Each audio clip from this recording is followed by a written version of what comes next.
सहना भवतु सहनौ भुनक्तु सह वीर्यं करवावहै तेजस्विनावधीतमस्तु मा विद्विषावहै। ॐ शान्ति शान्ति शान्तिः। ॐ पूर्णमदः पूर्णमिदं पूर्णात् पूर्णमुदच्यते पूर्णस्य पूर्णमादाय पूर्णमेवावशिष्यते।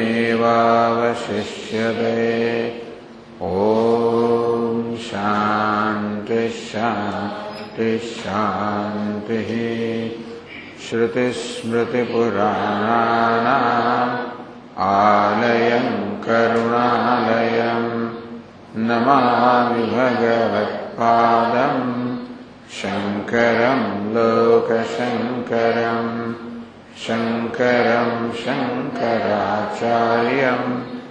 केशवं बादरायणं सूत्रभाष्यकृतौ वन्दे भगवन्तौ पुनः पुनः। ईश्वरो गुरुरात्मेति मूर्तिभेदविभागिने व्योमवद्व्याप्तदेहाय दक्षिणामूर्तये अखण्डानन्दसम्बोधः स्मरणाद्यस्य जायते यस्य गोविन्दं तमहं वन्दे चिदानन्दतनुं गुरुम् अखण्डं सच्चिदानन्दम् अवाङ्मनसगोचरम् आत्मानमखिलाधारम्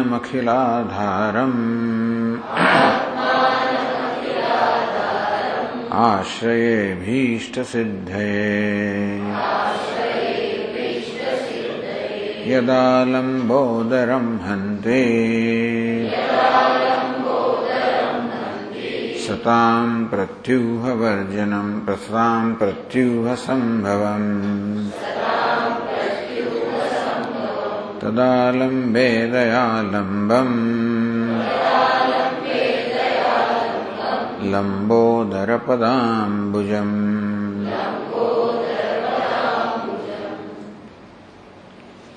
તો ઉપર તેની ચર્ચા ચાલી રહી છે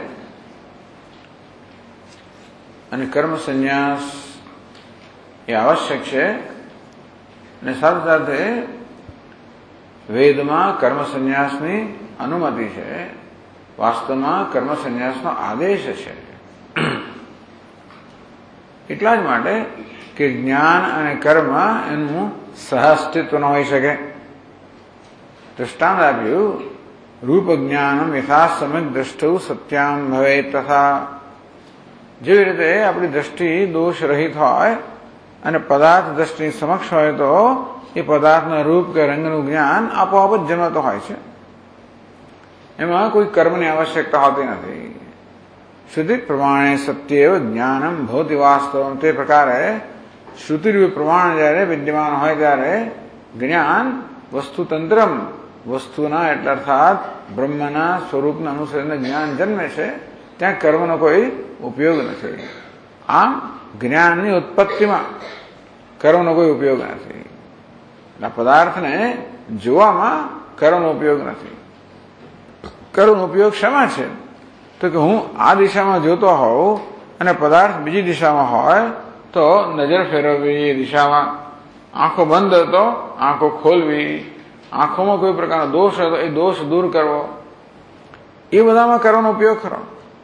એટલે કે આ પદાર્થનું જ્ઞાન થવા માટે જે આવશ્યક પરિસ્થિતિ છે એ પરિસ્થિતિ ઊભી કરવા માટે કર્મનો ઉપયોગ કરો. આપણી આંખને એ તરફ વાળવી, આ પદાર્થ પ્રત્યે બરાબર દોરવી, અને આંખમાં કદાચ કંઈ દોષ હોય તો દૂર કરવો.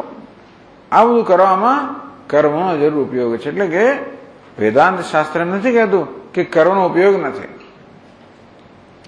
પણ એકવાર આ થયું પછી હવે આ પદાર્થનું જ્ઞાન થવા માટે કર્મનો કોઈ ઉપયોગ નથી એટલું જ નહીં, પરંતુ પછી હું આમ ફેરવ કરું, આંખો પટપટાવ્યા કરું, એવું કંઈ કર્મ કર્યા કરું તો વાસ્તવમાં આ પદાર્થનું જ્ઞાન ઉત્પન્ન થવામાં અવરોધરૂપ થાય.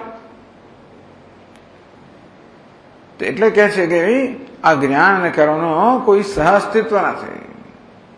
તો શ્રુતિરૂપી પ્રમાણ એટલે આંખો હોય, બ્રહ્મરૂપી પદાર્થ હોય તો જ્ઞાન જરૂર થાય.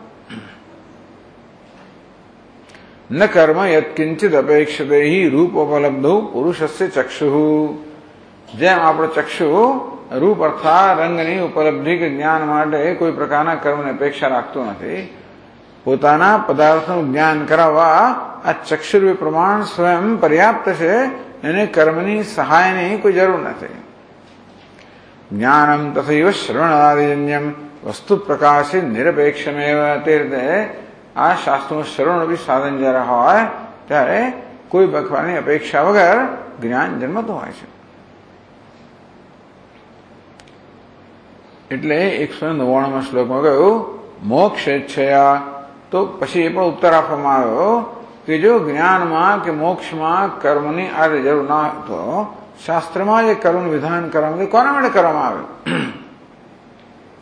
નિત્ય પદાર્થ બૌદ્ધ રહિત હૈ, જેનો વિવેક નથી, વૈરાગ્ય નથી, પછી આ લોકને પરલોકના વિષયોના સુખ માણવાની જેની ઈચ્છા છે એ બધા પ્રત્યે હજી જે વિરક્ત થયો નથી, નિર્વિણ્ણ થયો નથી, એના પ્રત્યે જેને હવે ઉપેક્ષા, ઉદાસીનતા કે અભાવ જન્મ્યો નથી, હજી પણ જગતના પદાર્થોના વિષયમાં ઉપભોગમાં જેને રસ છે, એવા જળ બુદ્ધિના અવિવેકી મનુષ્ય માટે શાસ્ત્ર કર્મનું વિધાન કરે છે. જેથી કર્મ કરતા કરતા અંતઃકરણ શુદ્ધ થાય અને એનામાં વૈરાગ્ય, વિવેક અને વૈરાગ્ય જન્મે. પરંતુ વિરજ્યાભિમતા અભિત, જેને આ લોક અને પરલોક સર્વ સુખ માટે વૈરાગ્ય ઉત્પન્ન થયેલો છે, મોક્ષ ઈચ્છો, જે મોક્ષની ઈચ્છા ધરાવે છે, પરમાનંદ અર્થિન, જે વિષય સુખની પરમાનંદ ની ઈચ્છા ધરાવે છે, બુદ્ધિમાન વિવેકી મનુષ્ય માટે એ કર્મનું વિધાન નથી. મોક્ષેચ્છયા યદ હરેવ વિરજ્યતે સૌ ન્યાસસ્તદેવ વિહિતો વિદુષો મુમુક્ષો. શાસ્ત્રમાં કહ્યું છે કે મોક્ષની ઈચ્છા ધરાવનાર જે વ્યક્તિ છે, જે ક્ષણે એના મનમાં વૈરાગ્ય જન્મે એ જ ક્ષણે એને સંન્યાસ લેવો જોઈએ. યદ હરેવ વિરજેત તદ હરેવ પ્રવ્રજેત. જે દિવસે વૈરાગ્ય જન્મ્યો એ જ દિવસે આ કર્મનો એટલે પ્રવ્રજેત, બધું છોડી દેવું જોઈએ. શ્રુત્યા તૈવ પર્યાચ તત સુધીભિ પ્રામાણિકો. એમ એટલે કે વિવેકી મનુષ્ય જાણવું જોઈએ કે આ સંન્યાસ પ્રામાણિક અર્થાત પ્રમાણ એટલે શાસ્ત્ર વડે વિહિત છે. શાસ્ત્ર સ્વયં સંન્યાસનું વિધાન કરે છે, શાસ્ત્ર એની અનુમતિ આપે છે, આદેશ પણ આપે છે. એવું સુધીભિ નિશ્ચિતવ્ય છે. અર્થાત શુદ્ધ અંતઃકરણ વાળા કે વિવેકી મનુષ્ય મનમાં આ પ્રકારનો નિશ્ચય જન્મવો જોઈએ. જો આપણે એમ માનતા હોઈએ કે ભાઈ શાસ્ત્રમાં સંન્યાસની અનુમતિ છે જ નહીં, ભલે તર્કથી કદાચ તમે સિદ્ધ કરી આપો, જે તર્ક કરવામાં આવ્યો કે સંન્યાસ હોવો જોઈએ, તો જ્ઞાન અને કર્મ એ વચ્ચે એનો સહયોગ શક્ય નથી, અને તેથી કર્મનો ત્યાગ થવો જોઈએ જ્ઞાન જન્મવા માટે, એ બધું તર્કથી સમજાવીએ તો પણ વેદમાં શ્રદ્ધા ધરાવનાર જે મનુષ્ય છે તો ઈચ્છે કે ભાઈ વેદમાં ક્યાં કહ્યું છે. હમણાં જ પ્રશ્ન કરવામાં આવ્યો, અમેરિકાથી પ્રશ્ન થયો, શાસ્ત્રમાં ક્યાં કહ્યું છે કે જે કર્મનો કરતા હોય એને કર્મફળ ભોગવવું પડે, એવું વેદમાં ક્યાં કહ્યું છે? એ કહી આપો. ભલે તમે યુક્તિથી બધું કહે બરોબર છે, પણ વેદમાં આ વાક્ય છે? કે જે કર્મ જેણે કર્યું હોય એણે કર્મનું ફળ ભોગવવું પડે એ પ્રકારનું સ્પષ્ટ વાક્ય વેદમાં છે, તો અમે સ્વીકારીએ. અથવા અમે ઈચ્છીએ કે એવું જોવા ઈચ્છીએ. લોકો હંમેશા આવું તેવું તો ભાઈ માંસ ન ખાઓ વેદમાં ક્યાં કહ્યું છે? એટલે ભારતની અંદર તો છેવટે મનુષ્ય વેદરૂપી પ્રમાણની અપેક્ષા રાખે. તે રીતે તમારે કહેવા પ્રમાણે સંન્યાસ આવશ્યક છે, બધું બરોબર, યુક્તિથી પણ બરોબર, પરંતુ વેદમાં કહ્યું છે તો કે હા, વેદમાં કહ્યું છે યદ હરેવ વિરજેત તદ હરેવ પ્રવ્રજેત. જે દિવસે વૈરાગ્ય જન્મે એ જ દિવસે ત્યાગ કરવો જોઈએ. તેથી વિદ્વાન કે વિવેકી મનુષ્યોના મનમાં આ નિશ્ચય જન્મવો જોઈએ કે સંન્યાસ તો પ્રામાણિક છે, અર્થાત પ્રમાણ એટલે વેદથી અનુમત છે, વેદની અનુમતિ છે સંન્યાસને. શ્રુતિમાં પણ છે સ્વાપરોક્ષ વેદાદેહ સાધનત્વ નિષેધતી. સ્વયં ભગવાન પણ પોતાના અપરોક્ષ જ્ઞાન માટે વેદ વગેરે સાધનો નિષેધ કરે છે. નાહમ વેદેન તપસા ઇત્યાદિના ભગવાન અપી. નાહમ વેદેન તપસા ન દાનેન ચેજ્યા શક્ય એવં વિદો દ્રષ્ટુમ દૃષ્ટવાનસી મામ યથા.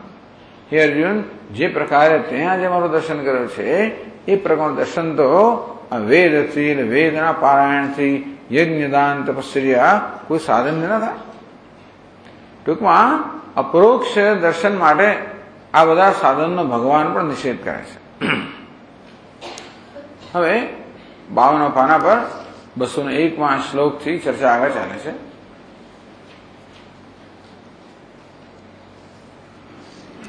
પ્રવૃત્તિશ્ચ નિવૃત્તિશ્ચ દ્વે એતે શ્રુતિ ગોચરે પ્રવૃત્ત્યા બધ્યતે જંતુઃ નિવૃત્ત્યા તુ વિમુચ્યતે. પ્રવૃત્તિશ્ચ નિવૃત્તિશ્ચ દ્વે એતે શ્રુતિ ગોચરે. શ્રુતિ એટલે વેદ, શ્રુતિ ગોચરે વેદમાં દ્વે એતે, વેદમાં આ બે માર્ગો આપણને, આ બે પ્રકારના માર્ગ જણાય છે. વેદની અંદર આ બે વસ્તુ સ્પષ્ટ જણાય છે. પ્રવૃત્તિશ્ચ નિવૃત્તિશ્ચ.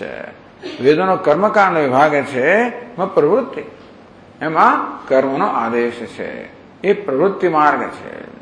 એટલે વેદનો ઉપનિષદ વિભાગ છે જેને જ્ઞાનકાંડ કહેવામાં આવે એ નિવૃત્તિનો આદેશ આપે છે. જેમ કહ્યું તે પ્રમાણે જે દિવસે વૈરાગ્ય જન્મે એ દિવસે ત્યાગ કરવો જોઈએ. આમ આને બીજા વાક્યો જે છે એ નિવૃત્તિનો માર્ગ છે. નિવૃત્તિનો ઉપદેશ કરવો એક વસ્તુ છે, પરંતુ આ જ્ઞાનની સાધના એ કેવો છે? નિવૃત્તિનો માર્ગ છે. સ્વાભાવિક છે કે શાસ્ત્રોનું શ્રવણ, મનન આ બધા જ્ઞાનના સાક્ષાત સાધનો છે. તો શ્રવણમાં, મનનમાં, આ બધામાં આપણા મનને લગાવવા માટે સ્વાભાવિક છે કે મન બીજી બધી પ્રવૃત્તિથી મુક્ત થવું જ જોઈએ. યદા હિ નૈન્દ્રિયાર્થેષુ ન કર્મ સંસજ્યતે સર્વસંકલ્પ સંન્યાસી યોગારૂઢસ્તદોચ્યતે. ખરેખર શાસ્ત્રનું શ્રવણ કરવા માટે પણ આ યોગારૂઢત્વ, વૈરાગ્ય જોઈએ અને મન જે છે ચિત્તમાં એકાગ્રતા જોઈએ. સર્વ સંકલ્પ સંન્યાસી, આપણું મન જયારે બધા પ્રકારના સંકલ્પોથી મુક્ત થાય. કયા સંકલ્પો? ઇન્દ્રિયાર્થેષુ, આ જગતના વિશ્વને ભોગવવાનો કોઈ સંકલ્પ ના હોય. કર્મ શું? અને તેથી વિશ્વને પ્રાપ્ત કરવાના કર્મ વાળો કોઈ સંકલ્પ ના હોય. આમ કર્મફળ અને કર્મ બંને વિષયના સંકલ્પોથી મન જયારે મુક્ત થાય ત્યારે સર્વ સંકલ્પ સંન્યાસી, બધા સંકલ્પોથી મુક્ત થયેલું મન, એને યોગારૂઢ કહેવામાં આવે. ઉદ્ધરેત આત્મના આત્માનમ, ભગવાન કહે છે પછી પોતે પોતાની જાતનો ઉદ્ધાર કરવો જોઈએ. આમ શાસ્ત્રના શ્રવણથી, મનનથી, નિર્ધ્યાસનથી. એટલે જ્ઞાનની સાધના માટે નિવૃત્તિ માર્ગ આવશ્યક જ છે. આ બધા કર્તવ્ય કર્મથી મુક્ત હોવા જ જોઈએ માણસ. ભલે શ્રવણ રૂપી કર્મ કરે, શ્રવણ પણ એક કર્મ છે, મનન પણ કર્મ છે, ભલે રહ્યો. એ કર્મ તો કે જ્ઞાનનો વિરોધ નથી, વાસ્તવમાં જ્ઞાનમાં ઉપયોગી છે, જ્ઞાનનું સાધન છે. પરંતુ બીજા બધા કર્મો, કર્તવ્ય કર્મ વગેરે તો એનો ત્યાગ થવો જોઈએ, એનાથી માણસ મુક્ત રહેવો જોઈએ. આમ જ્ઞાન માર્ગ છે નિવૃત્તિનો માર્ગ છે, કર્મ માર્ગ એ પ્રવૃત્તિનો માર્ગ છે. લોકેસ્મિન દ્વિવિધા નિષ્ઠા પુરા પ્રોક્તા મયાનઘ. જ્ઞાન યોગેન સાંખ્યાનામ, કર્મ યોગેન યોગિનામ. તો સાંખ્ય અર્થાત સંન્યાસીઓ માટે, વિચારશીલ મનુષ્ય માટે જ્ઞાન અને પ્રવૃત્ત મનુષ્ય માટે કર્મ. આ પ્રકારે ભગવાને પોતે જ કહ્યું ગીતામાં, પુરા પ્રોક્તા મયા અનઘ. હે નિષ્પાપ અર્જુન, મેં સ્વયં આ બે નિષ્ઠાઓ પ્રવર્તિત કરી છે. મેં સ્વયં શાસ્ત્રમાં આ પ્રવૃત્તિ નિવૃત્તિ આ બે પ્રકારની જીવન રીતનો મેં જ ઉપદેશ કરેલો છે. સૃષ્ટિના પ્રારંભમાં જયારે મેં શાસ્ત્ર પ્રગટ કર્યા, પુરા પ્રોક્તા મયાનઘ, અરે સૃષ્ટિના પ્રારંભમાં શાસ્ત્ર પણ જયારે પ્રગટ કરવામાં આવે ત્યારે આ બે નિષ્ઠા એટલે બે તબક્કાની નિષ્ઠા મેં જ કહેલી છે. હવે પ્રવૃત્તિનો શું અર્થ કરવામાં આવે છે મહત્વનો છે. અહીં કે પ્રવૃત્ત્યા બધ્યતે જંતુ. આ જંતુ અર્થાત અજ્ઞાની મનુષ્ય, અવિવેકી મનુષ્ય પ્રવૃત્તિથી કર્મથી બંધાય છે. હવે આગળ આપણે જોઈ ગયા અનેક વાર કે કર્મ કે બંધન કરનારું નથી, પરંતુ કર્મ પ્રત્યે આપણો કયો અભિગમ છે, કર્મ દ્વારા આપણે શું સિદ્ધ કરવા ઈચ્છીએ છીએ, કર્મનો શેનો વડે ઉપયોગ કરીએ છીએ, એ કર્મ પ્રત્યેનો અભિગમ. એ કર્મ કોઈ ફળની ઈચ્છાથી થયેલું છે, એ સકામ કર્મ છે, નિષ્કામ કર્મ છે. કર્મ તો એક ને એક જ વસ્તુ છે, કામના તો મનમાં છે. એટલે સકામપણું એ નિષ્કામપણું એ તો આપણા મનની અવસ્થા છે, કર્મની અવસ્થા નથી. સકામતા કે નિષ્કામતા કર્મમાં રહેલી નથી, એ ક્યાં રહેલી છે? આપણા મનમાં રહેલી છે. એટલે કર્મ બાંધે છે એવું ન કહી શકાય. પરંતુ અવિવેકી મનુષ્ય માટે આ કર્મ જાણે કે બંધન કરનારું નીવડે છે. કારણ કે અવિવેકી મનુષ્ય કર્મને કર્મફળની ઉત્પત્તિનું સાધન માને છે. કર્મ દ્વારા એ પોતાની ઈચ્છાઓ પૂરી કરવા માંગે છે. ટૂંકમાં અવિવેકી મનુષ્ય ઈચ્છાની પૂર્તિમાં સફળતા જોતો હશે. પૂછે ભાઈ સફળતા એટલે શું? આપણી ઈચ્છા પૂરી થવી એનું નામ સફળતા. સફળતા ફળ સહિત હોવું નામ સફળ. એટલે કર્મ કરીએ ત્યારે ફળ મળવું એ અવસ્થાને સફળતા કહેવામાં આવે છે. પણ વસ્તુ એવી છે ને કે એને જે સફળતા માનતો હોય એવો અવિવેકી મનુષ્ય પોતાની ઈચ્છાઓ કે કામનાઓ પૂરી કરવા માટે કર્મ કરે છે. એ રીતે કર્મ બંધનરૂપ બને છે. કર્મ નહીં, પરંતુ એની પાછળ જે સકામતા છે, એની પાછળ જે ઈચ્છા રહેલી છે, આ ઈચ્છા જે છે બંધન કરનારી છે. એટલા જ માટે કે એક ઈચ્છા પૂરી થાય તો સાથે સાથે અનેક ઈચ્છાને જન્મ આપનારી હોય છે. કારણ કે ઈચ્છાની પાછળ તો ઈચ્છા કઈ છે? પૂર્ણ થવાની ઈચ્છા છે. જગતનો કોઈ પદાર્થ આપણને આપણી ઈચ્છા તો પૂરી કરી શકે નહીં, પૂર્ણ થવાની ઈચ્છા ના પૂરી કરશે. માણસે પોતાને ખબર નથી શું ઈચ્છે છે.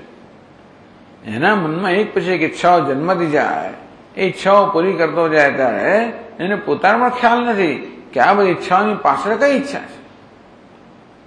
જો થોડું વિચાર તો સમજ પડે કે પૂર્ણ થવાની ઈચ્છા છે. પણ જગતનો કોઈ પદાર્થ પૂર્ણતા આપી શકે એમ નથી, એટલે ઈચ્છા પૂરી થતી જ નથી.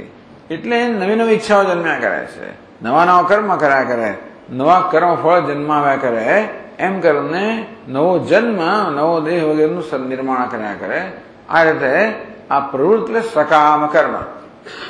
પ્રવૃત્તિનો અર્થ સકામ કર્મ જે છે એ બંધન કરનાર છે. વેદનો કર્મકાંડ વિભાગ સકામ કર્મ જ છે, તે સકામ કર્મ છે. જે નિત્ય નૈમિત કર્મ છે નિષ્કામ કર્મ છે, એટલે કે કામના વગરના કર્મ છે. એનું કોઈ ફળ કહેવામાં નથી આવ્યું.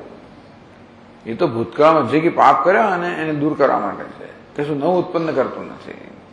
તમને કશું જોયું તો સકામ કર્મ કરો. નિવૃત્ત્યાદ વિમુચ્યતે.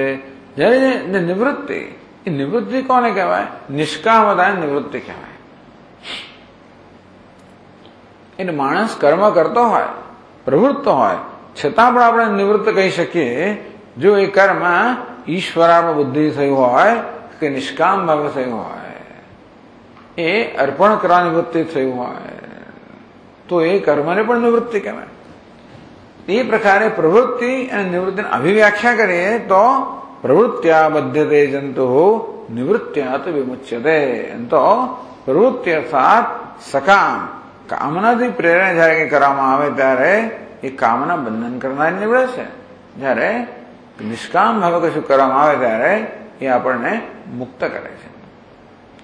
કારણ કે નિષ્કામ ભાવે કર્મ કરવા માટે આપણા મનમાં જે કામના જન્મે એ કામનાને આપણે રોકવી જ પડે, કામનાને કાબુમાં રાખવી જ પડે, આપણા રાગદ્વેષને કાબુમાં રાખવા જ પડે. ઈશ્વરાર્પણ બુદ્ધિથી કર્મ કરવું હોય તો રાગદ્વેષ કાબુમાં રાખવા જ પડે.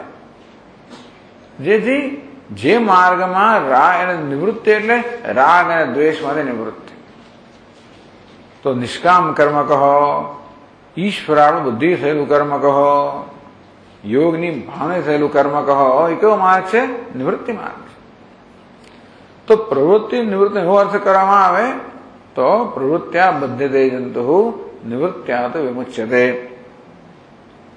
પ્રવૃત્તિથી જંતુ બંધાય છે, નિવૃત્તિથી મુક્ત થાય છે. હવે પ્રવૃત્તિ નિવૃત્તિનો કર્મ અને સંન્યાસ એવું માનવામાં આવે. કર્મ એટલે પ્રવૃત્તિ અને સંન્યાસ એટલે નિવૃત્તિ એવું માનવામાં આવે. તો પ્રવૃત્ત્યા બધ્યતે જંતુ એ વસ્તુ જરા સમજાવી અઘરી પડે. કારણ કે કર્મ જ માણસ બાંધે જેવું નથી આવતું. યજ્ઞાર્થાત કર્મણોન્યત્ર લોકોયમ કર્મબંધન તદર્થમ કર્મ કૌંતેય. હે અર્જુન, યજ્ઞ સિવાયની ભાવના, નિષ્કામ કર્મ સિવાયની ભાવના એટલે કે સ્વાર્થ ભાવથી કર્મ કરવામાં આવે તો એ કર્મ મનુષ્યને બંધન કરનારું છે. માટે નિષ્કામ ભાવે કર્મ કર.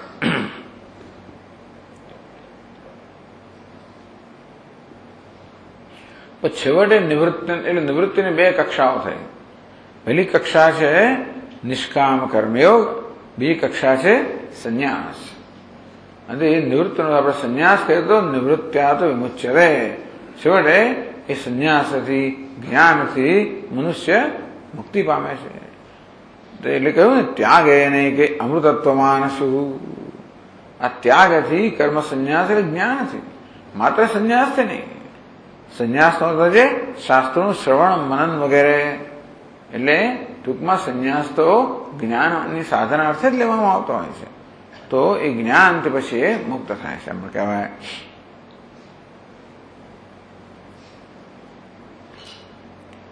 પછીના શ્લોકમાં કહે છે યન્ન સ્વબંધોભિમતઃ મૂઢસ્યાપિ ક્વચિત તતઃ નિવૃત્તિઃ કર્મ સંન્યાસઃ કર્તવ્યો મોક્ષકાંક્ષિભિઃ.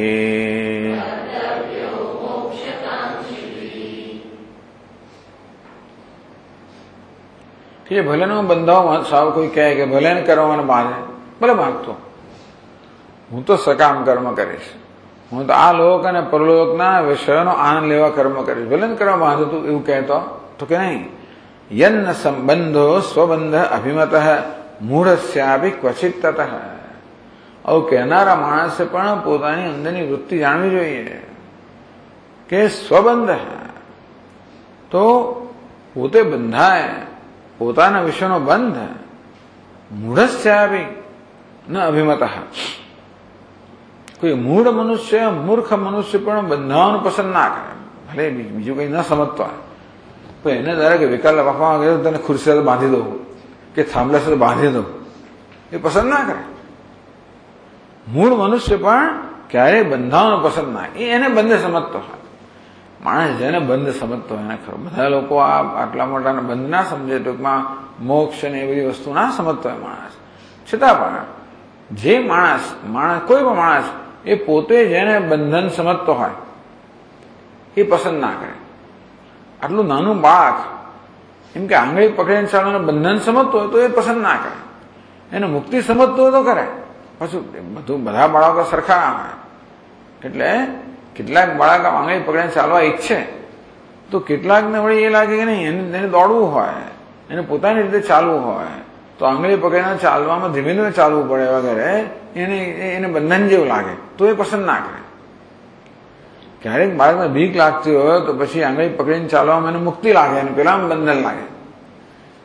વસ્તુ એવી છે ને કે જે સમયે જે વ્યક્તિ જેને બંધન કહેતી હોય એને પસંદ ના જ કરે. એટલે યસ્માત, કારણ કે સ્વબંધ મૂઢસ્યાપી ન અભિમત ક્વચિત ન અભિમત. ક્યારેય પણ કોઈ મૂળ મનુષ્ય પણ પોતે બંધાવાનું પસંદ કરે નહીં, પોતાના વિશેનો બંધ ક્યારે પસંદ ના કરે. આ એક જાણવા જેવી વસ્તુ છે કે આપણને મુક્તિ માટે જ પ્રેમ હોય, ક્યારે પણ બંધન માટે પ્રેમ હોય છે. હવે મુક્તિની વ્યાખ્યા બધાની જુદી જુદી હોય, એટલે કોઈ થાંભલે બંધાવાનું પસંદ કરે તો એની મુક્તિ માનતો હોય તો બની શકે. એમ કરવાથી એને મુક્તિ લાગતી હોય, કશાકથી બચતો હોય, ધારો કે કંઈક બીજા માથાકૂટથી બચતો હોય ધારો, તો અહીંયા બંધાઈ જાય કે જો હું તો બંધાય, મારે નહીં થાય, મારે હું નહીં આવી શકું. ગમે એટલે ઘણી વાર લોકો એવું તો બંધન સ્વીકારે લે, એક પ્રકારનું બંધન સ્વીકારે લે બીજામાંથી મુક્ત થવા માટે, એ જુદી વાત છે. પણ પોતે જેને બંધન ગણે છે એ વસ્તુ માણસ ક્યારે પણ સ્વીકારે નહીં. કોઈ પ્રાણી ના સ્વીકારે, કોઈ જંતુ ના સ્વીકારે. જેનો જન્મ થયો ને આપણે જંતુ કહે તો કોઈ જંતુ, મચ્છરે પણ હાથમાં પકડાવ તો સ્વીકારે નહીં, કોઈ પ્રાણી ના સ્વીકારે. ગમે તો બિલાડીનું બચ્ચું ગમે તો આમ સરકી જતો હાથમાંથી, એમ લાગે બંધાય તો સરકી જાય. નાનું બાળક પણ સરકી જવા ઈચ્છે, કારણ કે એને લાગે બંધાઈ ગયો તો ઈચ્છે નહીં. એટલે કોઈ પણ મનુષ્ય ક્યારે પણ બંધન ઈચ્છતો નથી. એમણે પ્રત્યેક ક્વચિત ક્યારેય પણ આમ પ્રત્યેક ક્ષણે આપણે મુક્તિ ઈચ્છીએ છીએ અને ક્યારેય બંધન ઈચ્છતા નથી. આવું હોવાને કારણે નિવૃત્ત્યાદ વિમુચ્યતે ઉપર કહેવામાં આવ્યું કે નિવૃત્તિથી મુક્ત થાય છે. પહેલા કહેવામાં આવ્યું પ્રવૃત્તિથી બંધાય છે, નિવૃત્તિથી મુક્ત થાય છે. પછી કહે જો હવે પ્રત્યેક મનુષ્યને મુક્તિ માટે જ પ્રેમ છે. કોઈ ક્યારેય પણ પોતાનું બંધન ઈચ્છતું નથી, પોતે બંધાયું ઈચ્છતું નથી. તતઃ નિવૃત્તિ કર્મ સંન્યાસ કર્તવ્ય. અંતેથી માણસે નિવૃત્તિનો માર્ગ સ્વીકારવો જોઈએ. તો હવે કયા પ્રકારની નિવૃત્તિ? જે કક્ષામાં આપણે હોઈએ તે કક્ષા માટે નિવૃત્તિ. જો અંતઃકરણ શુદ્ધ ન હોય તો નિષ્કામ કર્મ રૂપે નિવૃત્તિ, અંતઃકરણ શુદ્ધ હોય તો સંન્યાસ રૂપે નિવૃત્તિ. એ આગળ કહે છે કે વૈરાગ્ય છે સંન્યાસ માટેની મુખ્ય જરૂરિયાત છે. વૈરાગ્ય કયો વૈરાગ્ય? ઇહા મૂત્રાર્થ ફલભોગ વિરાગ. આ લોક અને પરલોકના વિષય માટે નો વિરાગ, વૈરાગ્ય એ સંન્યાસ માટેની સૌથી વધારે આવશ્યક જરૂરિયાત છે. જો વૈરાગ્ય હોય તો સંન્યાસ, ન હોય તો કર્મયોગ. કર્મયોગ પણ નિવૃત્તિ માર્ગ છે. એ આપણને મુક્ત કરે છે રાગ અને દ્વેષના બંધનમાંથી. એટલે પહેલી કક્ષાને મુક્તિ છે રાગ અને દ્વેષમાંથી મુક્તિ. જ્ઞેયસ્ય નિત્ય સંન્યાસી યોન દ્વેષ્ટિને કાંક્ષતી. ભગવાન કહે કે જેનામાં દ્વેષ અને આકાંક્ષા છે, દ્વેષ અને આકાંક્ષાથી મુક્ત છે, જો દ્વેષ અને રાગથી મુક્ત છે એને સંન્યાસી સમજવો. એટલે પહેલી કક્ષાનો સંન્યાસ કે પહેલી કક્ષાની મુક્તિ એ રાગ અને દ્વેષ માટે એ પ્રાપ્ત થયા પછી કર્મમાંથી મુક્તિ. ટૂંકમાં કોઈ પણ વિવેકી કે બુદ્ધિશાળી માણસે જીવનમાં નિવૃત્તિનો માર્ગ પસંદ કરવો જોઈએ. એટલે ઇન્ટેલિજન્ટ લિવિંગ કોને કહેવાય? લિવિંગ ઇન્ટેલિજન્ટલી, એટલે કે વિવેકપૂર્વકનું જીવન કોને કહેવાય? જે જીવન નિવૃત્તિપરાયણ છે, પ્રવૃત્તિપરાયણ નહીં. જે આપણે બંધન કરનારું હોય. કોઈ પણ અક્કલ વગરનો માણસ, અક્કલવાળો માણસ ક્યારેય પોતે બંધાવતો ન જ ઈચ્છે. પણ જેનામાં સમજ નથી એ બંધાઈ જાય. આપણે એમ કે આપણે મુક્ત થઈશું અને સમજ ના હોય તો જેને મુક્તિનું સાધન માનીએ છીએ એ આપણે બાંધી દે, એ જુદી વાત છે. એવું થાય છે ને અત્યારે. એટલે કોઈને બંધન પસંદ નથી, અંતર બધા બંધાયા જ કરતા હોય છે. એક પછી એક જાત જાતના બંધન પોતાનું ઉભા કરતા હોય છે.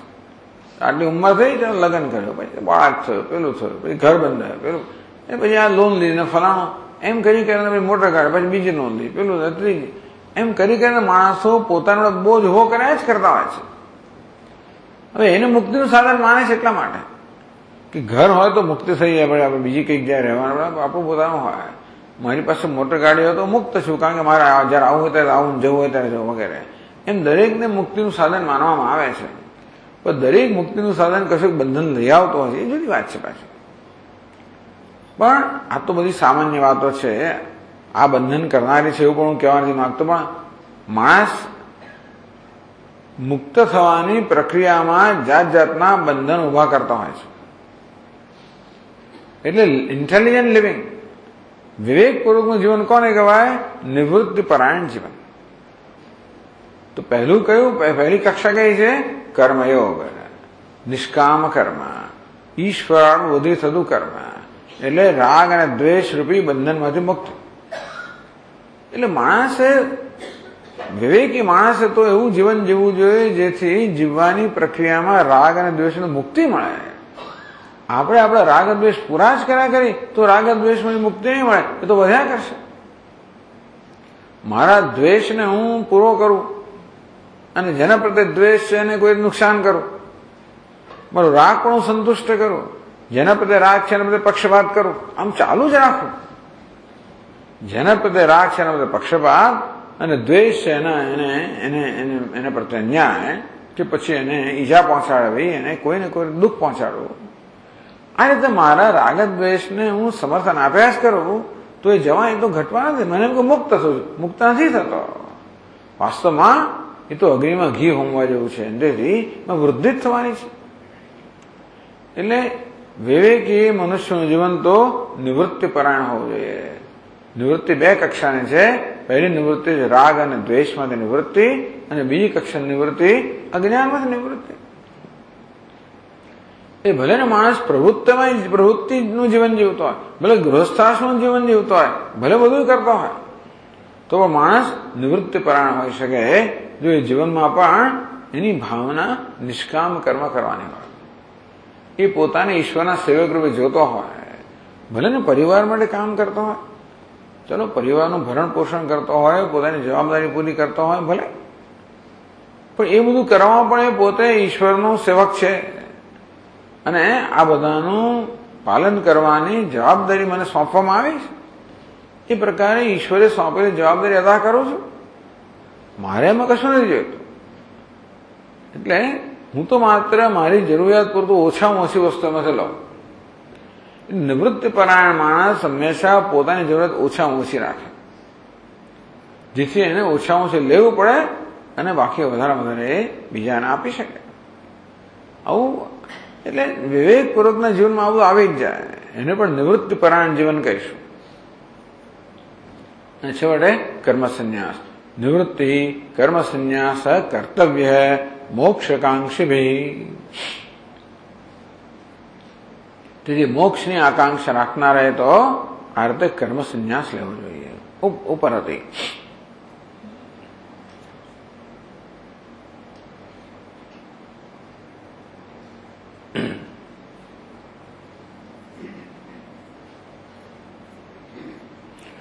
પણ હું જ્ઞાન ને કર્મ સાથે કેમ ના કરી શકું? એટલે કહે છે પછીના શ્લોકમાં, ન જ્ઞાન કર્મણો યસ્માદ સહયોગસ્તુ યુજ્યતે તસ્માत् ત્યાજ્યં પ્રયત્નેન કર્મ જ્ઞાનેચ્છુના ધ્રુવમ.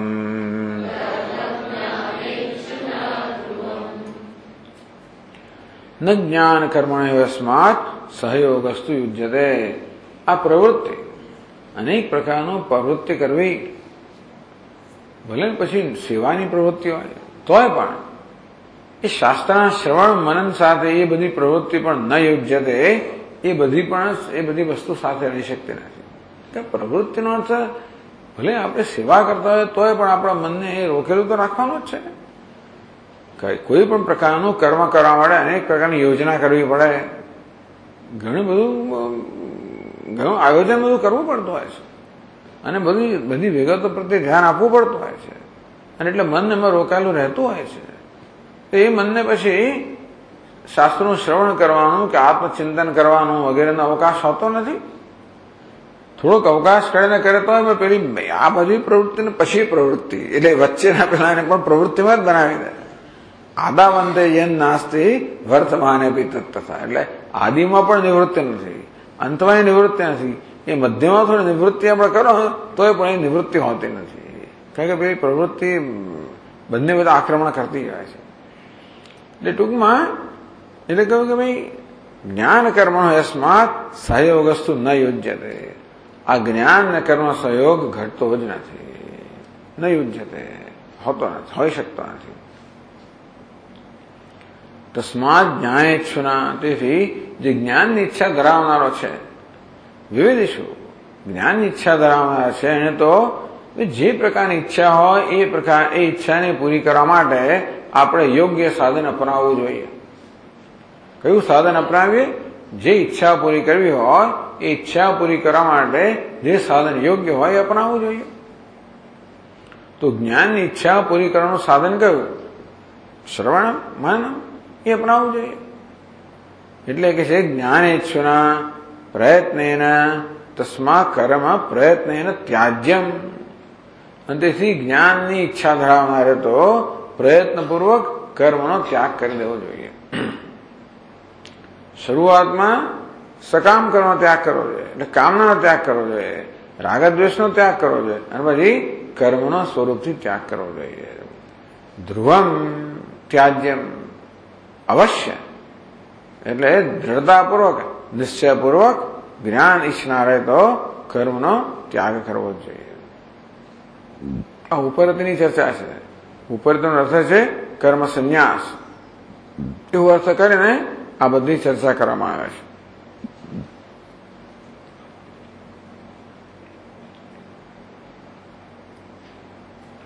કર્મનો તો આટલી મહત્વની વસ્તુ છે. શાસ્ત્રમાં કર્મ માટે આટલું બધું કરવામાં, કર્મકાંડમાં તો કેટલી બધી વાત કરવામાં આવી છે. તો કર્મને છોડી કેવી દેવાય એ કહે છે પછીના શ્લોકમાં. ઇષ્ટ સાધનતા બુદ્ધ્યા ગૃહીતસ્યાપિ વસ્તુનઃ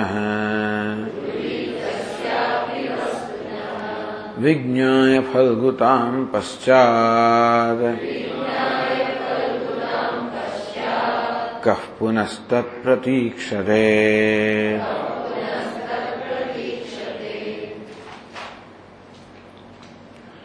ઇષ્ટ સાધનતા બુદ્ધ્યા ગૃહીતસ્યાપિ વસ્તુનઃ. કોઈ વસ્તુને આપણે પહેલા ગ્રહણ કરી હોય, પહેલા સ્વીકારી હોય, પહેલા આપણે એનું આચરણ કરતા હોઈએ. ઇષ્ટ સાધનતા બુદ્ધ્યા, કે ભાઈ આ વસ્તુ ઇષ્ટ સાધન છે. ટૂંકમાં હું જે ઈચ્છું છું એ ઈચ્છિત વસ્તુને પ્રાપ્ત કરનારું કે ઈચ્છા પૂરી કરવા માટેનું આ સાધન છે. એ પ્રકારે કશી વસ્તુના કશાને ગ્રહણ કર્યું હોય. જેવી રીતે આપણને એમ કે ભાઈ આપણે જે ગંતવ્ય સ્થાન પર પહોંચવું છે ત્યાં લઈ જનારો રસ્તો છે, તો આપણા ગંતવ્ય સ્થાને લઈ જનારો રસ્તો છે એ પ્રકારે રસ્તો પસંદ કર્યો હોય. પછી વિજ્ઞાય ફલગુતામ પશ્ચાત, પછી ખબર પડે આ રસ્તો ખોટો છે, તો પછી કઃ પુનઃ તત્પ્રતીક્ષતે, પછી એ રસ્તાનો કોઈ આદર કરતું નથી. આપણને એમ કે ભાઈ આ રસ્તો લઈ જનારો છે માટે બધો બહુ આદર કરવો, પણ પછી ખબર પડે કે આ તો નથી લઈ જનારો, તો આ છોડી દઈએ આપણે. તે રીતે માણસ કર્મ પણ પહેલા કર્મનું આચરણ સ્વીકાર્યું હતું. શેના માટે? કે કર્મ તો મને મોક્ષ અપાવશે, કે કર્મ તો મારા જીવનની સફળતાનું સાધન છે. તો સફળતાની વ્યાખ્યા બદલાઈ જાય તો સાધનની વ્યાખ્યા બદલાઈ જાય. સફળતાની વ્યાખ્યા એવી હોય કે મને ધન સંપત્તિ સત્તા પ્રતિષ્ઠા યશ કીર્તિ આ બધું મળે, એવી સફળતાની વ્યાખ્યા હોય. કે પરલોકમાં મને અમુક આ પ્રકારના ઉપભોગ પ્રાપ્ત થાય, એવી સફળતાની વ્યાખ્યા હોય. આ લોક અને પરલોકમાં ભિન્ન ભિન્ન પ્રકારની સિદ્ધિઓ પ્રાપ્ત કરવી સફળતાની એ પ્રકારની વ્યાખ્યા હોય, તો સાધન એ પ્રકારનું હોય. તો પછી કર્મ એનું સાધન બને, એમાં શંકા જ નથી. આપણે ધન સંપત્તિ જોઈતા હોય અને પછી ધ્યાન બાન કરો તો કર્મ એનું સાધન છે. કે સ્વર્ગ જોઈતો તો કર્મનું સાધન છે. એટલે ઈષ્ટ એટલે કે ઈચ્છનીય વસ્તુ. ઈચ્છનીય શું છે એની સમજ પ્રમાણે માણસ સાધન પસંદ કરતો હોય. એટલે વિવેક ન જન્મે હોય ત્યાં સુધી આ બધી વસ્તુઓને ઈષ્ટ માનવામાં આવે. આ લોક અને પરલોકની સિદ્ધિઓને માણસ ઈષ્ટ માને જ્યાં સુધી વિવેક જન્મ્યો નથી ત્યાં સુધી. પછી વિવેક જન્મે અને બધાની મર્યાદાઓ ખબર પડે ત્યારે પછી ખબર પડે કે નહીં, એ તો ઈચ્છનીય છે નહીં. ઈચ્છનીય વિશેનો ખ્યાલ બદલાઈ જાય તો સાધન પણ બદલાઈ જ જાય. પછી મોક્ષ ઈચ્છનીય છે. મોક્ષ તો પ્રાપ્ત છે, પ્રાપ્તિ છે. તો વાસ્તવમાં આત્માનું સ્વરૂપ જ છે, એ પ્રાપ્ત કરવાનું નથી. ટૂંકમાં જીવનની પ્રક્રિયા પ્રાપ્તિ માટેની નિવૃત્તિની હોવી જોઈએ. વસ્તુઓ વળી ભેગી કરવી તો રાગદ્વેષને જ વધારે ગ્રહણ કરવામાં આવે છે. એટલે જીવન તો રાગદ્વેષની નિવૃત્તિનું હોવું જોઈએ, એ રાગદ્વેષની પ્રવૃત્તિનું નહીં. આ પ્રકારે જોઈએ કે આ સકામ કર્મ છે એ તો ઈષ્ટ સાધન નથી. અત્યાર સુધી ઈષ્ટ સાધન માનવામાં આવતું હતું, કારણ કે એ આપણે ઈચ્છાઓને પૂરી કરવાનું સાધન માનવામાં આવતું હતું. પણ પછી ખબર પડી કે બધી ઈચ્છાની પાછળ મુક્ત થવાની ઈચ્છા છે, મોક્ષની ઈચ્છા છે. ત્યાર પછી આ સાધન ઉપયોગી રહેતું નથી, તેનો ત્યાગ કરવામાં આવે. અથવા મોક્ષ પણ માણસ ઈચ્છે છે ધારો કે, અને એવું માનતો કે કર્મ એનું સાધન છે, એવી પણ એક સમય હોઈ શકે. કે મીમાંસકો હોય એના મગજમાં એવી સમજ હોય કે શાસ્ત્રનું શું તાત્પર્ય છે. જો આપણો એવો નિર્ણય થયો કે શાસ્ત્રનું તાત્પર્ય તો કર્મના વિધાનમાં જ છે, ટૂંકમાં શાસ્ત્રમાં વિહિત કરેલું કર્મ કરવું એ જ આપણા જીવનના કલ્યાણ માટેનું સાધન છે, એવી જાતની સમજ હોય.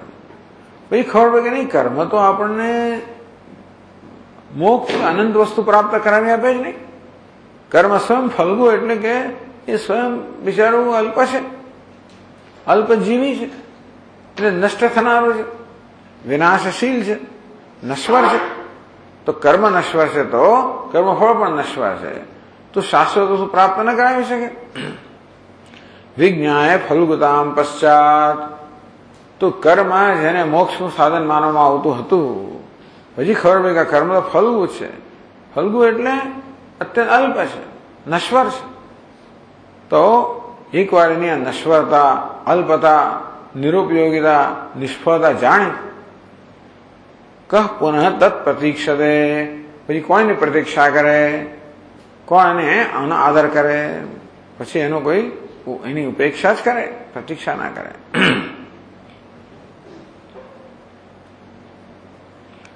આ બધા શ્લોકોમાં આ રીતે કર્મ સંન્યાસ માટેનો મોટો પ્રબળ કેસ, આખી પ્રબળ ભૂમિકા રચવામાં આવે કે ભાઈ કર્મ સંન્યાસ થવો જ જોઈએ. ઉપર જ એટલે બધાએ કર્મનો સંન્યાસ. હવે 205માં શ્લોકમાં કહે છે કે ઉપરથી શબ્દનો ખરેખર અર્થ શું થવો જોઈએ. ભલે આગળ એકદમ પ્રારંભમાં ચર્ચા થઈ ત્યારે કહ્યું ઉપરમાં એટલે કર્માણી ઉપરથી શબ્દ એને કથ્યતે ન્યાસ. આપણને બધા કર્મ ઉપરમ કરાવે છે, કર્મ ઉપરમ કરાવે છે, કર્મને શાંત કરે છે, કર્મ છોડાવે છે. માટે ઉપરથી એટલે કર્મ છોડવું કે કર્મ સંન્યાસ, એ પ્રકારે ઉપરથી શબ્દનો અર્થ કર્મ સંન્યાસ એવું કરવામાં આવે. અને એ પણ કહ્યું ન્યાસે નહીં સર્વેશામ શ્રુત્યા પ્રોક્તો વિકર્મણામ ત્યાગ. શ્રુતિ પણ કહે છે કે બધા કર્મનો ત્યાગ થવો જોઈએ. જ્ઞાનથી વિરુદ્ધ જે કર્મ છે એનો ત્યાગ. વિકર્મણા, જ્ઞાનને ઉપયોગી કર્મ હોય તો ત્યાગની જરૂર નથી. જેમ કે શ્રવણ વગેરે જ્ઞાનને ઉપયોગી કર્મ છે એનો ત્યાગની જરૂર નથી.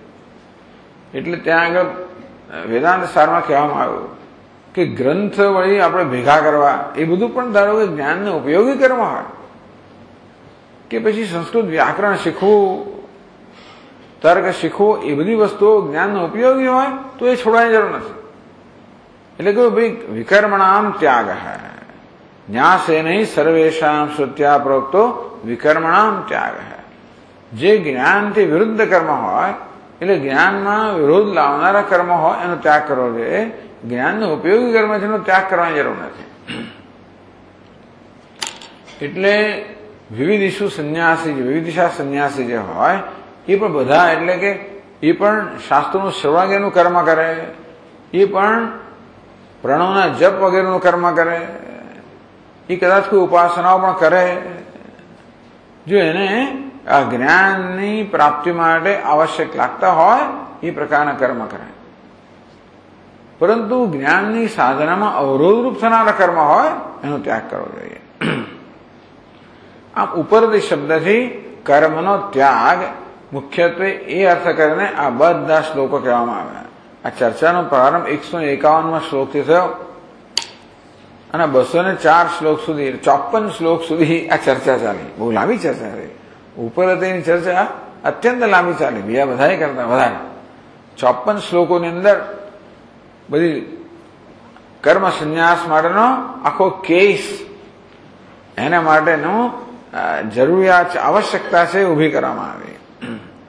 હવે 205 શ્લોકમાં આપણને એનો ઉપરથી શબ્દનો જે વ્યાકરણ દ્રષ્ટિએ અર્થ થવો જોઈએ એ સમજાવે છે. કહે છે ઉપરતિ શબ્દાર્થો હ્યુપરમણમ પૂર્વદૃષ્ટવૃત્તિભ્યઃ.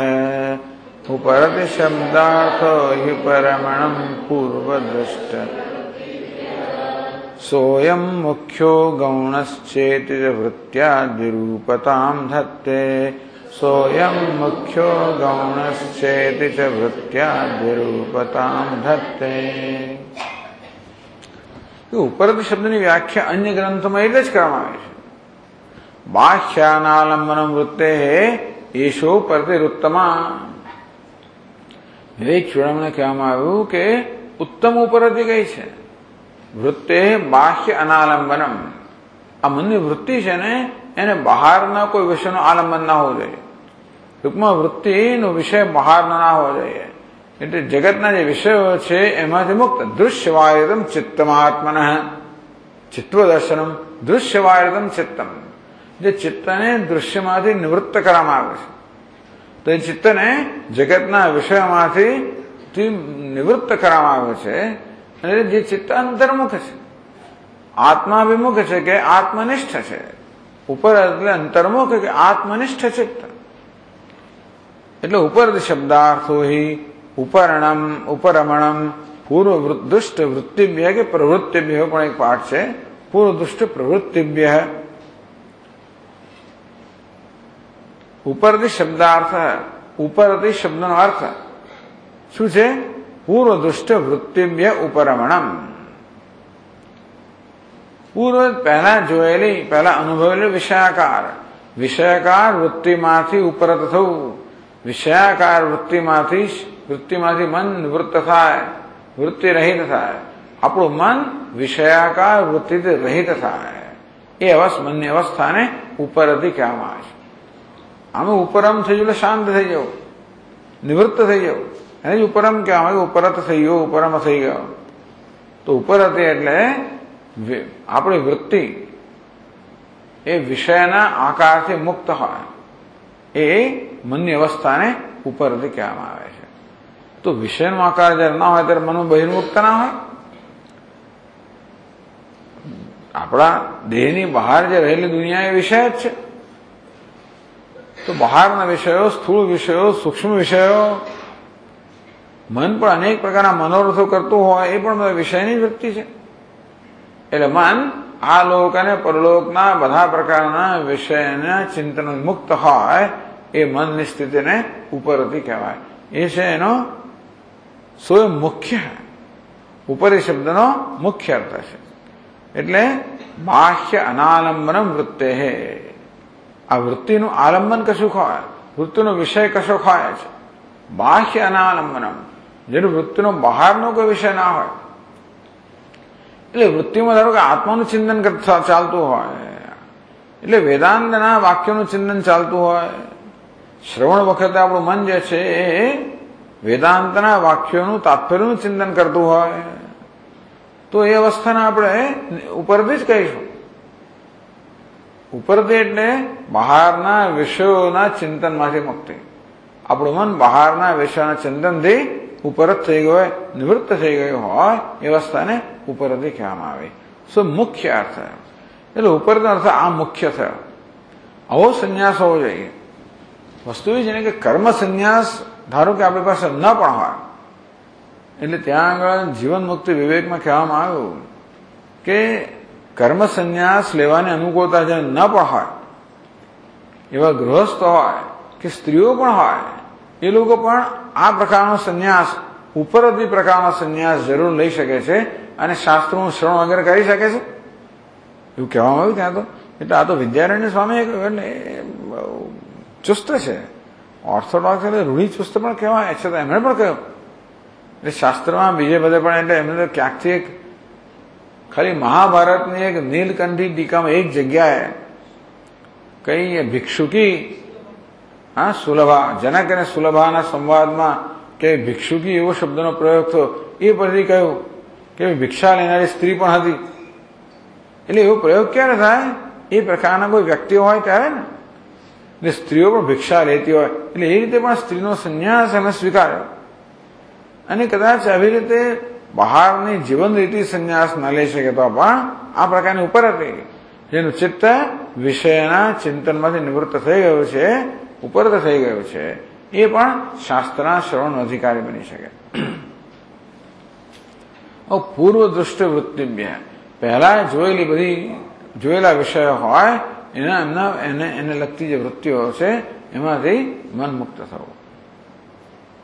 હવે તો કોઈ વિષય જોવાનો નથી એટલે ઉપરથી ધારો ગુરુજી પાસે આવી ગયો હોય તો બીજા વિષયો જોવાનો નથી, પણ પહેલા જોયેલું પણ એનું કઈ ચાલતું હોય એ બધું પણ ના ચાલવું છે. ટૂંકમાં હવેના અને પછીના કોઈ પ્રકારના એટલે પૂર્વ દૃષ્ટિ કશે ને બાહ્ય અનાલંબન વૃત્તે કોઈ બહારના વિષયનું આલંબન ન હોવું જોઈએ, વૃત્તિ બહારના વિષયાકાર ન હોવી જોઈએ. બસ બધી વૃત્તિ એ બહારના વિષયનો આકાર છોડી દીધો મુક્ત થઈ હોય એ અવસ્થાને ઉપરથી કહેવાય. સો મુખ્ય આ ઉપર શબ્દનો મુખ્ય અર્થ છે. ગૌણશ્ચે એક ગૌણ અર્થ પણ છે. વૃત્ત્યા દ્વિરૂપતામ ધત્તે તો આ વૃત્તિ ઉપરથી શબ્દ બે રીતે કહેવામાં આવ્યો. ઉપરથી શબ્દના બે અર્થ છે, મુખ્ય અર્થ અને ગૌણ અર્થ.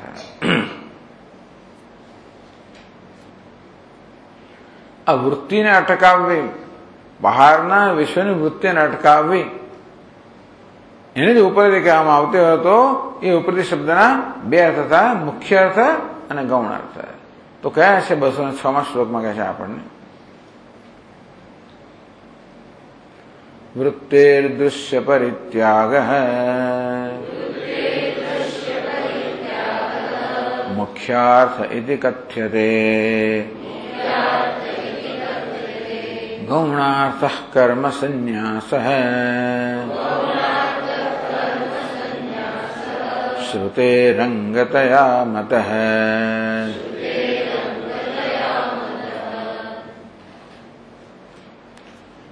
વૃત્તે દૃશ્ય પરિત્યાગ બસે જ આ વૃત્તિ છે દૃશ્યનો પરિત્યાગ કરે. ચિત્તવાયતમ દૃશ્યવાયતમ ચિત્તમ આત્મન ચિત્વદર્શનમ તત્વદર્શનમ એવું કહેવામાં આવ્યું. એટલે દૃશ્યવાયતમ ચિત્તમ ચિત્ત જ્યારે દૃશ્યમાંથી નિવૃત્ત થાય ત્યારે આત્મદર્શનમ આત્મના ત્યારે આત્માનું દર્શન થાય. ચિત્વદર્શનમ તત્વદર્શનમ આત્મા ચૈતન્ય છે એ પ્રકારનું દર્શન એ જ તત્વનું દર્શન છે. આત્માની ચેતનતાનું દર્શન થવું એ જ તત્વનું દર્શન છે. તો એમ પણ કહ્યું વૃત્તે દૃશ્ય પરિત્યાગ. આ વૃત્તિ જયારે વૃત્તિને મનની અવસ્થા બધા દૃશ્યનો જયારે પરિત્યાગ કરે મુખ્યાર્થ એવી કથ્યતે એ ઉપરથી શબ્દનો મુખ્ય અર્થ છે. બહારથી સંન્યાસ લીધો કે નહીં લીધો એ નહીં, ઉપરથી મનની અવસ્થા છે, તો કોઈ જીવન રીતનું નામ નથી. એટલે ઉપરથી શબ્દ મુખ્ય એ જ થવો જોઈએ કે આપણું મન જે છે એ બધા દૃશ્યના ચિંતનથી દૃશ્યના વિચારથી મુક્ત છે. વૃત્તે દૃશ્ય પરિત્યાગ આ બધા દૃશ્ય વિષયનો ત્યાગ છે. ગૌણાર્થ કર્મ સંન્યાસ ઉપરથી શબ્દનો ગૌણ અર્થ કયો છે? કર્મ સંન્યાસ. કર્મ સંન્યાસ તો ઉપર શબ્દનો ગૌણ અર્થ છે. તો તમે ભાઈ શું કામ એની આટલી બધી લાંબી ચર્ચા કરી? તો ઉપરથી શબ્દનો ગૌણ અર્થ કર્મ સંન્યાસ, તો કર્મ સંન્યાસ માટે આટલી ચર્ચા કરી અને કર્મ સંન્યાસને આટલું મહત્વ આપ્યું એનું શું કારણ? શ્રુતે અંગતયા મત. આ કર્મ સંન્યાસ છે ને એને પેલા મુખ્ય ઉપરતીના અંગ રૂપે ગણવામાં આવે છે. શ્રુતિ શું કે શ્રુતે મત, શાસ્ત્રમાં શું મત છે કે કર્મ સંન્યાસ રૂપી ઉપરતી એ દૃશ્ય નિવૃત્તિ રૂપી ઉપરતીનું અંગ છે. એટલે કે આપણે મનને ઉપરત રાખવું હોય, મનને દૃશ્યના ચિંતન મુક્ત રાખવું હોય તો કર્મ સંન્યાસ આવશ્યક છે. એ જ કર્મ સંન્યાસ ગૌણ અર્થમાં ઉપરતી કહેવાય છે. એટલે શાસ્ત્ર કર્મ સંન્યાસને ઉપરતનું અંગ ગણે છે. ઉપરત તો મનની અવસ્થા છે, જયારે મન બધા દૃશ્યમાંથી મુક્ત થયું છે. પણ જો કર્મ સંન્યાસ ના હોય અને માણસ કર્તવ્ય કર્મ કરવાનું ચાલુ રાખે તો મનને દૃશ્ય વિષયનું ચિંતન કરવું જ પડે, તો ઉપરથી શક્ય નથી. એટલે ખરી ઉપરથી તો પ્રવૃત્તિ હોય તેનું શક્ય નથી. એટલા માટે બધા પ્રવૃત્તિ એટલે બધા કર્મથી નિવૃત્તિ, એને પણ અમે ઉપરથી કહીએ. એટલે કર્મ સંન્યાસ એ ઉપરથી શબ્દનો ગૌણ અર્થ છે. ટૂંકમાં માણસે કર્મ સંન્યાસ લીધો એટલું ઉપરત છે એવું નથી. ઉપરત ક્યારે કહેવાય? એનું મન જયારે દૃશ્ય વિષયોમાંથી નિવૃત્ત હોય ત્યારે, દૃશ્ય વિષયમાંથી વળી ગયેલું હોય. એટલે કઠોપનિષદ કહેવામાં આવ્યું ને, આવૃત ચક્ષુ અમૃતત્વ ઇચ્છન. આવૃત ચક્ષુ આવૃત અંતર્મુખ બન્યા, એટલે કે એનું મન ને ઇન્દ્રિયો અંતર્મુખ બને. પણ આ ગ્રંથકાર કહે છે ને, વેદાંતિન લોકો માને સામાન્ય રીતે કે એ પ્રકારની ઉપરથી માટે પણ કર્મ સંન્યાસ આવશ્યક છે. એટલે કર્મ સંન્યાસ અંગ છે, આવશ્યક અંગ હોવાના કારણે અમે ઉપરથી શબ્દનો એ અર્થ પણ કર્યો. એટલે મુખ્ય અર્થ અને ગૌણ અર્થ, આ પ્રકારે બે અર્થ કરવામાં આવે. ઓમ પૂર્ણમદ પૂર્ણમિદમ પૂર્ણાત પૂર્ણસ્ય પૂર્ણમાદાય પૂર્ણમેવાવશિષ્યતે. ઓમ શાંતિ શાંતિ શાંતિ. શંકરં શંકરાચાર્યં કેશવં બાદરાયણં સૂત્રભાષ્યકૃતૌ વંદે ભગવन्तૌ પુનઃ પુનઃ. ઈશ્વરો ગુરુરાત્મેતિ મૂર્તિભેદવિભાગિને વ્યોમવ્યાપ્તદેહાય દક્ષિણામૂર્તયે નમઃ. ઓમ શાંતિ શાંતિ શાંતિ. હરિ ઓમ. શ્રી ગુરુભ્યો નમઃ. હરિ ઓમ.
पतित पावन